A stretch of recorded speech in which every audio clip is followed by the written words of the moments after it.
Good evening, London. Allow me first to apologize for That's the emergency channel! I do, like many of you, appreciate the comforts of the everyday routine, the security of the familiar, the tranquility of repetition. Bloody hell. I enjoy them as much as any bloke. But in the spirit of commemoration, Who's that, Mum? whereby those important events of the past, usually associated with someone's death or the end of some awful bloody struggle, are celebrated with a nice holiday, I thought we could mark this November the 5th, a day that is sadly no longer remembered, by taking some time out of our daily lives to sit down and have a little chat. There are, of course, those who do not want us to speak. Let me think, just let me think. I suspect even now, orders are being shouted into telephones, and men with guns will soon be on their way. It's Chancellor Sutler. Damn it! Why? Because while the truncheon may be used in lieu of conversation, words will always retain their power. Words offer the means to meaning, and for those who will listen, the enunciation of truth. And the truth is, there is something terribly wrong with this country, isn't there? You designed it, sir. You wanted it foolproof. You told me every television in London. Cruelty and injustice, intolerance and oppression.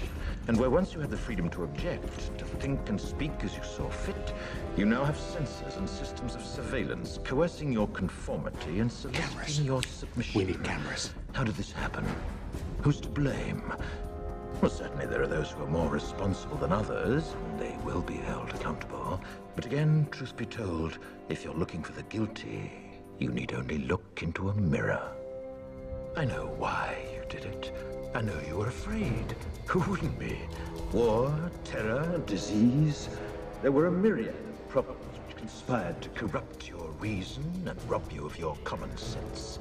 Fear got the best of you, and in your panic you turned to the now High Chancellor Adam Sutler.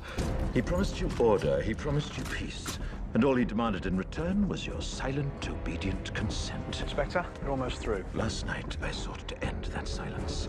Last night, I destroyed the Old Bailey to remind this country of what it has forgotten. More than 400 years ago, a great citizen wished to embed the 5th of November forever in our memory. His hope was to remind the world that fairness, justice, and freedom are more than words. They are perspectives. So if you've seen nothing, if the crimes of this government remain unknown to you, then I would suggest that you allow the 5th of November to pass unmarked. But if you see what I see, if you feel as I feel, and if you would seek as I seek, then I ask you to stand beside me 1 year from tonight, outside the gates of Parliament. And together we shall give them a 5th of November that shall never, ever be forgotten.